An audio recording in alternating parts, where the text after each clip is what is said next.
जय माता दी दोस्तों, आज हम इस वीडियो में बात करेंगे आज यानी सकट चौथ का चांद कब निकलेगा, आपके शहर में चंद्रमा निकलने का सही समय क्या है और यदि किसी कारणवश चंद्रमा दिखाई ना दे तो आपको चंद्र पूजन और चंद्रमा को अर्घ्य किस प्रकार देना है, इसकी भी जानकारी दूंगी, इसलिए लास्ट तक वीडियो को जरूर देखें। दोस्तों, सकट चौथ के व्रत में महिलाएं पूरे दिन व्रत रखती हैं और शाम के समय भगवान गणेश जी की पूजा के बाद चंद्रमा को अर्घ्य देकर ही अपना व्रत खोलती हैं। कहते हैं कि सकट चौथ का व्रत बिना चंद्रमा के दर्शन के पूरा नहीं माना जाता है। इस दिन चंद्र पूजन का विशेष महत्व है। चंद्रमा को जल अर्पित करने के बाद ही महिलाएं जल ग्रहण करती हैं। ऐसा कहा जाता है कि संकष्टी चतुर्थी के दिन चंद्रमा के दर्शन करना गणेश जी के दर्शन के बराबर होता है। इसीलिए जब भी आपके शहर में चंद्रमा निकले तुरंत ही उगते हुए चंद्रमा के दर्शन करें और फिर चंद्रमा का पूजन करें। आप एक लोटा जल भरें, उसमें कच्चा दूध मिलाए, थोड़ा काला तिल और गुड़ मिलाए, एक सफेद फूल डालें और इसी जल से आप चंद्रमा को अर्घ्य दें। इसके बाद तिल गुड़ का भोग अर्पित करें, धूप दीप दिखाएं और फिर चंद्रमा के मंत्र ओम सोम सोमाय नमः का एक माला जाप करें। साथ ही हाथ जोड़कर घर परिवार की खुशहाली की कामना भी जरूर करें। दोस्तों, एक बात का ध्यान रखें कि जब भी आप चंद्रमा को अर्घ्य दें तो आपके पैरों में या आपके शरीर पर जल के छींटे नहीं पड़ने चाहिए। आप जल गिरने की जगह एक कटोरी या थाली रख लें या कोई गमला रख लें जिसमें आप जल चढ़ाएं, ताकि आपके पैरों में चढ़ा हुआ जल की छींटे न आए। दोस्तों, सकट चौथ का व्रत बिना चंद्रमा को अर्घ्य दिए पूरा नहीं माना जाता है। इसीलिए मौसम खराब होने के कारण चंद्रमा के दर्शन ना हो तो आप भगवान शिव के मस्तक पर जो चंद्रमा विराजित है उसके दर्शन करके उनकी पूजा करके भी अपना व्रत खोल सकती हैं। इसमें कोई भी संशय नहीं है। या जहां पर जिस शहर में चंद्रमा के दर्शन हुए हैं आप वहां से चंद्रमा की लाइव फोटो या वीडियो मंगवा कर भी उनके दर्शन करके भी अपना व्रत खोल सकती हैं।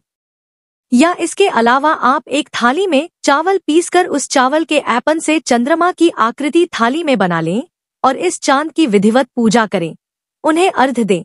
इस पूजन के बाद भी आप अपना व्रत खोल सकती हैं। तो चलिए जानते हैं कि इस बार सकट चौथ के दिन चांद निकलने का सही समय क्या है। तो दोस्तों, हर शहर में चंद्रमा निकलने का समय अलग अलग होता है। तो यहाँ मैं आपको कुछ शहरों के नाम बताऊंगी, उनका समय भी बताऊंगी। यदि आपके शहर का नाम इस लिस्ट में नहीं है तो आप कमेंट बॉक्स में अपने शहर का नाम लिखकर अपना टाइम जान सकते हैं। चलिए अब जान लेते हैं कि सकट चौथ के दिन आपके शहर में चांद निकलने का सही समय क्या है।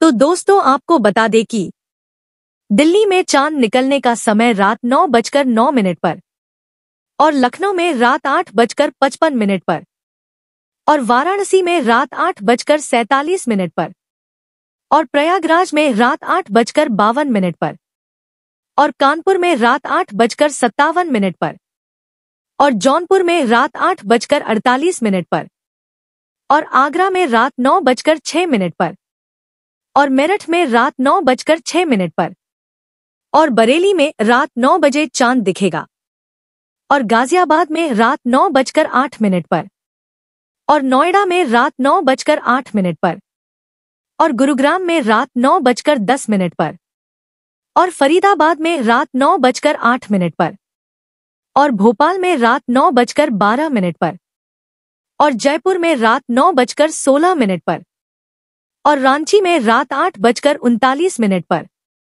और पटना में रात 8:38 पर और नागपुर में रात 9:07 पर और देहरादून में रात 9:04 पर और बेंगलुरु में रात 9:18 पर और चंडीगढ़ में रात 9:09 पर और मुंबई में रात 9:34 पर और मंडी में रात 9:07 पर और शिमला में रात 9:07 पर और नैनीताल में रात 8:59 पर और कोलकाता में रात 8:27 पर और चेन्नई में रात 9:07 पर और मसूरी में रात 9:04 पर और इंदौर में रात 9:19 पर और पीलीभीत में रात 9 बजे चांद दिखेगा।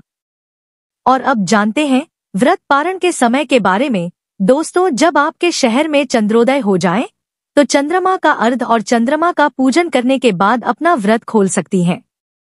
या फिर जो लोग व्रत का पारण अगले दिन करते हैं तो वह लोग 18 जनवरी को सूर्योदय के बाद अपने व्रत का पारण कर सकते हैं। तो दोस्तों, यह जानकारी आपको अच्छी लगी तो कमेंट में जय माता दी जरूर लिखें। और अगर आपका कोई सवाल है तो उसे कमेंट बॉक्स में अवश्य पूछ लें। और इस वीडियो को लाइक करें, शेयर करें और साथ ही साथ चैनल को सब्सक्राइब करें। धन्यवाद।